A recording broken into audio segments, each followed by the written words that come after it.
Just to increase the feeling of surreality inherent in these videos, I am not only wearing a hat and sitting in front of a bookshelf background, but I also have the TV. So what am I doing? Hey, come on! It really Thanks for joining me! What are you filming for? For those of you who are new to this channel, anytime I put on a hat and sit in front of the bookshelf background, that means that I'm about to talk about something that relates both to books and movies and really all forms of storytelling media. So today I want to talk about the three words that are in the title of this video: creativity, innovativeness, and originality. These are three words that are thrown around a lot in literary and cinematic criticisms to the point where I'm not even sure we really know what they mean anymore. And by the way, when I say literary and cinematic criticisms, I'm including mine in there as well. I use them a lot.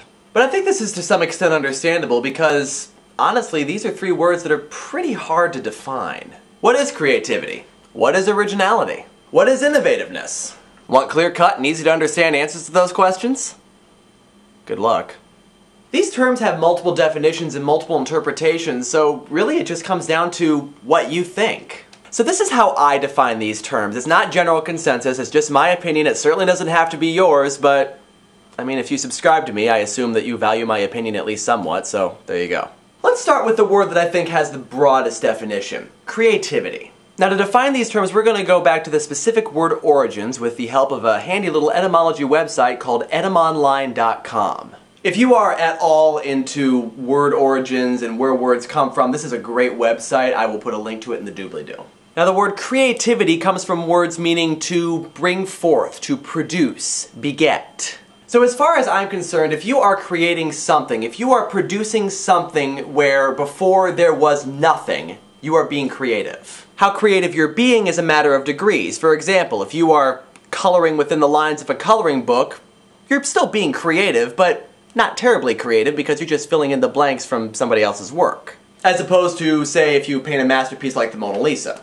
Now, admittedly, that is a pretty broad definition, so let's narrow it a little bit with our other two terms, originality and innovativeness. Let's begin with originality. The word originality comes from words meaning beginning, source, birth. So to me, a creation is original if it is the brainchild of the person creating it. So as far as movie adaptations of books are concerned, I would not consider most of them, at least the stories in and of themselves, to be original. The way they're shot and directed and so on might be original, but the stories themselves, they came from somebody else, the author of the original book. And then we have innovative, from the word innovate, which means to renew or change. This might be the most specific definition for me because I think of innovative things as things that pushed the field forward. Something that was new and different and nothing of its kind had ever been seen before, and it completely changed how we look at books or movies or music or whatever. And it's often very difficult to judge innovativeness at a first glance because we need to see if it stands up to the judgment of history. For example, is the Harry Potter series innovative? Possibly, but we can't really know yet. It's still too new. Now, obviously there will be a lot of overlap with innovativeness and originality, but it is possible for something to be innovative and not original. It is also possible for something to be original but not innovative. Creativity, however, being the broadest definition, encompasses both innovativeness and originality. So a Venn diagram of these three definitions would look something like this. You have the big circle of creativity completely encompassing innovativeness and originality with a sizable amount of overlap between the latter two.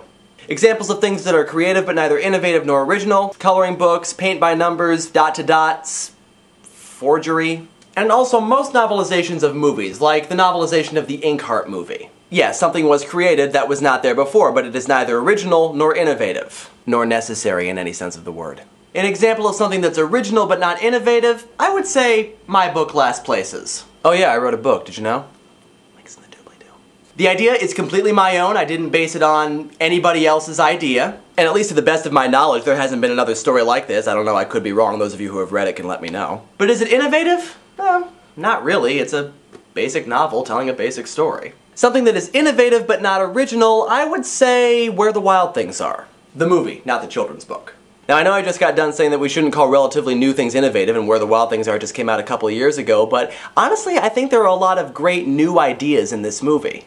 Not the least of which the idea of taking a children's picture book and making it accessible for both children and adults. And finally, the middle part of the Venn diagram, ideas that are creative, original, and innovative. Even though I haven't seen it yet, I'm going to go ahead and say the movie Citizen Kane. It was possibly inspired by real-life events and a real-life person, but the story and the characters themselves are completely original. It was definitely an innovation for cinema. It changed the way we think of movies, and it is still remembered as one of the greatest, if not the greatest film of all time. And of course, it's a creative endeavor. Now, is that to say that things that are creative, innovative, and original are going to be good? No. But that's a topic for another time. So I'm really looking forward to find out what you all think, because I think we're going to get a lot of divergent opinions on these issues. So in the comments, tell me what your definitions would be of creativity, originality, and innovativeness. Thanks for watching. I look forward to reading your comments, and until next time, I don't have a catchphrase.